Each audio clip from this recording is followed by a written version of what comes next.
কি কিনো কাম হ'ল গোটেই দিনটোত আপোনালোকক দেখাই দিওঁ আজি এইখিনি কাম ইয়াত হ'ব আৰু গাইজ বহুত বহুত থেংক ইউ আপোনালোকক তো আমাৰ 190 ছাবস্ক্ৰাইবাৰ কমপ্লিট হৈ গ'ল গাইজ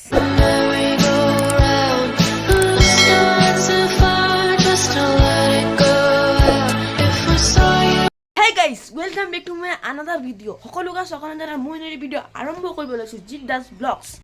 আৰু গাইজ চোৱা আমাৰ ঘৰত গোটেই মানে কাম লাগি আছে কাঠৰ ইয়াত ফ্ৰেম লগাব মানে পূজা ঘৰটো ইয়াত বনাব ইয়াত চৌখত লগাব দুৱাৰ চোৱাৰ লগাব চৌখত ইয়াত লগাব আৰু এটা চৌখত ইয়াত লগাব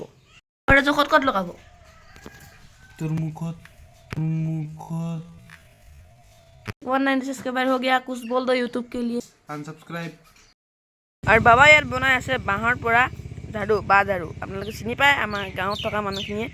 বাঁহ ঝাৰুনো কি বস্তু প্ৰথম এই বাঁহটোক এনেকুৱা দখৰ কৰি ল'লে তাৰপিছত এয়া এনেকুৱা কৰি ল'লে তাৰপিছত এনে কাটি ল'লে মজাকৈ এটা এটাকৈ ওলাই দাদাকে জমা কৰি গ'ল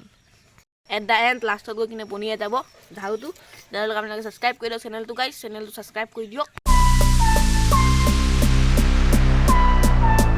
হাতিয়াৰখিনি চব ওলাই দিছে এতিয়া কাজিয়া হ'ব হাতিয়াৰখিনি লৈ 2000 years later তো এতিয়া মই আহি গ'লোঁ স্কুলৰ পৰা এতিয়া আমাৰ ঘৰত কি কিনো কাম হ'ল গোটেই দিনটোত আপোনালোকক দেখাই দিওঁ ইয়াত লগাই দিলে গোটেই মানে গ্ৰিল বুলি ক'ব পাৰি আৰু সৰু সুৰা বস্তু মানে এইটো ইয়াত কাঠটো লগাই দিলে ইয়াত এইটো ফেঞ্চিন নে কি বুলি কয় সেই বস্তুটো লগাই দিলে তো গাইজ গল্টি হৈ গয়া দিছ ইজ নট এ ফেঞ্চিন দিছ ইজ এ জালি তো গাইজ ইয়াত এতিয়া গাঁত চাত খান্দি দিছে মানে সেই দুৱাৰটো ইমান ভাৰী আছে এইটো মানে বাঁহৰ খুঁটা আছিলে ন সেইটো কাৰণে নহ'লে হয় যে সেইটো কাৰণে এতিয়া পকা ঢালাই কৰিছে আজি ইয়াত আৰু ইয়াত মজাকৈ মানে এই খিৰিকীটো আছে যিমানটো সেই খিৰিকীটোৰ ওচৰৰ পৰা মজাকৈ এনেকৈ লগাই দিব দুৱাৰ এটা মাজত দুইফালে এনেকুৱা ফেঞ্চিং কৈছোঁ আকৌ জালি দি দিব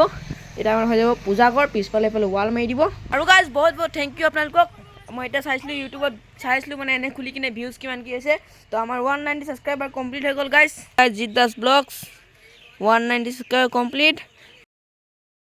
হে গাইজ গুড মৰ্ণিং ভিডিঅ'টো শ্বুটিং হৈছে 10 দিনমান পিছত যিহেতু 10 দিনমান মোৰ চলি আছিলে এক্সাম আৰু এইফালে দেউতা বিজি হৈ আছে মানে এতিয়া আহিব আমাৰ ইয়াত গিটি পেলাবলৈ ডাম্পাৰ এটা ইয়াত মানে কিবা কিবি বনিব এতিয়া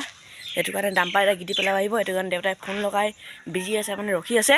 আৰু সেই 10 দিনত কি কাম হ'ল এতিয়ালৈকে আপোনালোকক গোটেইখিনি একফালৰ পৰা দেখাই দিওঁ আৰু গাইজ ইয়াৰ মানে এইটো পূজা ঘৰৰ যিহেতু এই ছাইডৰ জালিটো লাগি গ'ল মজাকৈ এতিয়া মানে বিচিটো মাৰি দিলে ইয়াত লাগিব টাইলছ দেন এই যোনটো ইয়াত লাগিব ইটা কাটিব পৰা ইমানটো উঠাই দিব ইয়াৰলৈকে আৰু ইয়াত বহাব এটা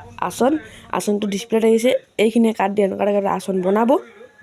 তো গাইজ আশা কৰোঁ সকলোৱে আজি মোৰ এই ভিডিঅ'টো চাই ভাল পালে লাইক কৰিব কমেণ্ট কৰিব যিসকল নতুন আছে ছাবস্ক্ৰাইব কৰি দিব ঘৰৰ কামটো আৰম্ভ হৈছে এতিয়া আৰু বহুত কাম বাকী আছে এক চাইড কমপ্লিট হৈছে আৰু এক চাইড বেৰ প্লাষ্টাৰ তলত ঢালাই প্লাষ্টাৰ কৰিব বাকী আছেই তো এইখিনি আপকামিং ভিডিঅ' দেখাই থাকিম আশা কৰোঁ ভিডিঅ' চাই ভাল পালে লগ কৰিম নেক্সট এটা ভিডিঅ' তেওঁলোকে